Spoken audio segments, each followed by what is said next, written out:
Today on CTV News at 5, a Catholic charity in Lethbridge loses out in court to the Calgary Diocese. We will tell you how it could impact services. A teenage boy charged with attempted murder and arson is being assessed to see if he is fit to stand trial. And the cold weather is coming this weekend, but our hot summer is the #1 weather news story of 2012.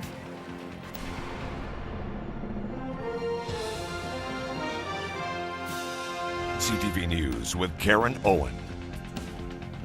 The fate of the Catholic Charities Clothes Bank in Lethbridge is now uncertain after a ruling by Alberta's Court of Appeal. The clothes bank has been in dispute with the Catholic Diocese of Calgary over legal title to its properties.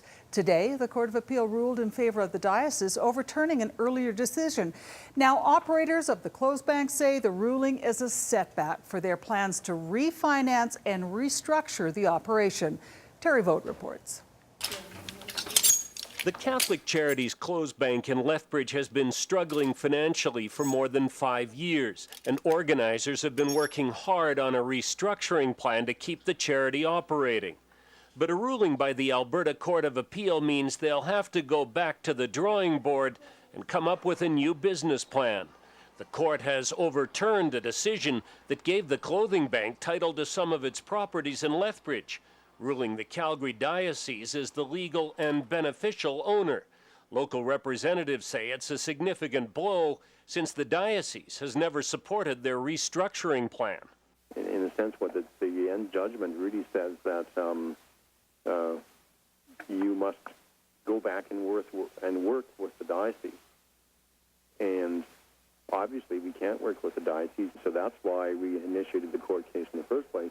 Catholic Charities provides services to help out other local organizations. Its employees process unsaleable clothes for the Salvation Army and 2 other clothes banks.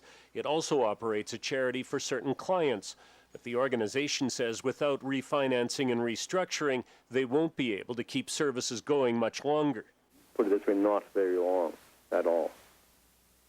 No, our financial situation is not very good right now. So that's why I'm saying we have to restructure. We have to, continue to utilize these buildings as best we can. Organizers say donations would help, but they're still not sure how much help and support they'll be getting from Bishop Frederick Henry and the Calgary Diocese. Terry Vogt, CTV News, Lethbridge. Local organizers say they will not appeal. The clothes bank has been at its current locations for nearly 30 years. Operators bought the buildings in the 1980s, but the titles were put in the name of the Calgary bishop. A 14-year-old Fort Macleod boy charged with attempted murder and arson will be assessed to see if he is mentally fit to stand trial. Now, the teenager was charged last March after firefighters responded to a house fire in Fort Macleod. They pulled a 17-year-old man from the building. He had been attacked and had serious head and neck injuries. 4 other people inside the home also escaped unharmed. A lawyer representing the accused says the teenager has mental health issues. The assessment will determine if he will be held criminally responsible. The case is back in court January 23rd.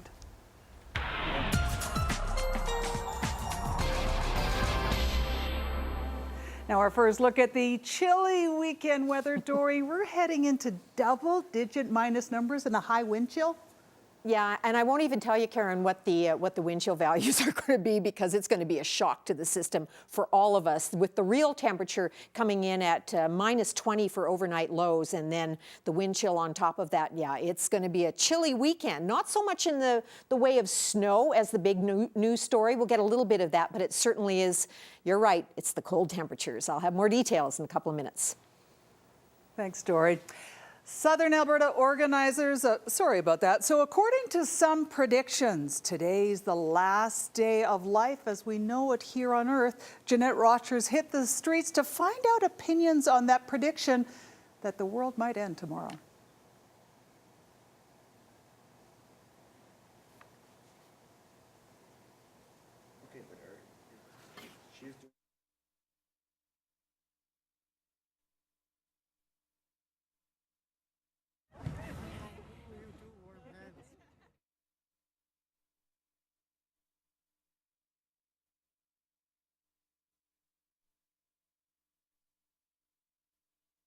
joke.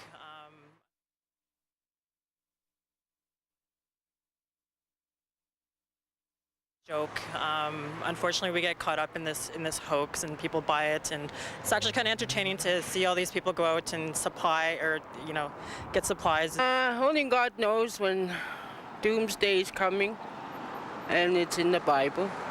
I think it's absolute crap that if it happens, it happens. There's no way to prepare for it. If the world's going to end, the world's going to end. But I don't think it actually will. For the majority, it's a myth. But if you believe what the Mayan calendar says, the world is supposed to end tomorrow, December 21st, 2012. According to scientists, that calendar hasn't accounted for all the leap years. If they had, the world would have ended about 7 months ago. Ironically enough, my wife and I had the chance to travel to the Yucatan 2 years ago, and even the Mayans themselves would say, no, the world is not going to end on December 21st. So Hollywood's made it a little bigger than itself actually is. Brody Jesperson is a pastor at Evangelical Free Church. We asked him what the church's perspective is on this theory. We'll never know the time. He says it's going to be like a thief coming in the middle of the night. We will never know. And so the very fact that we have a date that we're saying, December 21st, 2012, says to me it's probably not going to happen on that date. Still, several businesses are getting prepared, just in case. The plan is to shut off all the lights, all the PA, everything electrical that doesn't involve serving drinks or food. And we're going to light the place up with candles. Ford is part owner of the Owl Acoustic Lounge. He says he doesn't think anything will actually happen tomorrow, but is still having a little fun with the idea with an end-of-the-world party tomorrow night. He says he even had an apocalyptic gift exchange for his staff Christmas party. So there was a lot of survival gear and kind of a lot of gag gifts along those lines. So is it going to end tomorrow? No. I don't think so. So don't stress, don't worry about it. And if it turns out that I'm totally wrong, you won't have any opportunity to say I told you so anyway. So. Jeanette Roche, CTV News, Lethbridge. By the way, some surveys show 6 million Americans believe the world will end tomorrow. We'll see.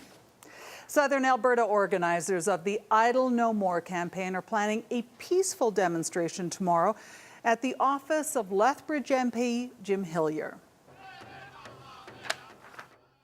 Protesters believe the rights of First Nations are being threatened by federal Bill C-45. It proposes changes to land use and resources. The Lethbridge protest is planned for noon and will coincide with a rally at Parliament Hill. Demonstrators will also be blockading highways on the Blood and Piikani Nations. Organizers plan to hand out information to passing motorists. Now, RCMP have been meeting with both bands to ensure the demonstrations are safe and that traffic disruptions will be minimal.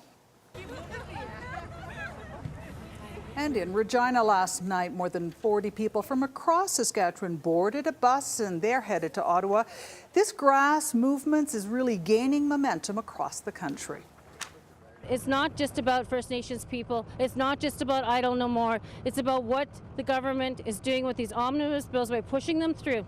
Harper was opposed to omnibus bills when he was in opposition, and now he's ramming through these omnibus bills, and people don't understand what omnibus bills are. They have over 426 points in some of those. And there's been a landmark ruling by the Supreme Court of Canada. In a split decision, the court has ruled a Muslim woman can, in certain circumstances, wear her niqab or face veil when she testifies in court. Now, the ruling involves a woman identified only as NS. She's adamant about her religious right to wear her niqab. She's accusing her uncle and cousin of sexually assaulting her over a 4-year period. They say it is their right to face their accuser and see her facial expressions when she testifies. Now, this is not cut and dried. The Supreme Court decision actually leaves it open to the original trial judge in Ontario to determine if the woman must remove her veil. It's not clear yet if that will be required. There will be a proceeding before evidence on the allegations is heard. There will be a proceeding involving evidence as to whether my client should testify with or without her niqab. And we will call evidence and we will address all the issues that the Supreme Court mentioned. And a group of junior and senior high school students received some valuable career advice today. The students are taking part in the programs. Economics for Success, it gives students a closer look at the realities of becoming financially independent. It offers everything from budget advice to tips on really nailing that first job interview. Volunteers from KPMG, a professional services company, help students get a handle on what they might expect. Education is beneficial throughout their lifetime, and also goal setting. They do need to think ahead as to what they want to achieve and the steps they need to take to get to that goal. Once they actually get here, they kind of see how it applies to real life and basically what their life will be like in a few years. And they seem to get more interested and more excited about it. I really learned different ways that we can have a good interview with people in the future when I'm actually applying for a job. Now, about 100 students from grades 9 to 12 from Sterling School just south of Lethbridge took part in today's program. Coming up next, Dory talks about the chilly weekend, but first, here's a look at the markets.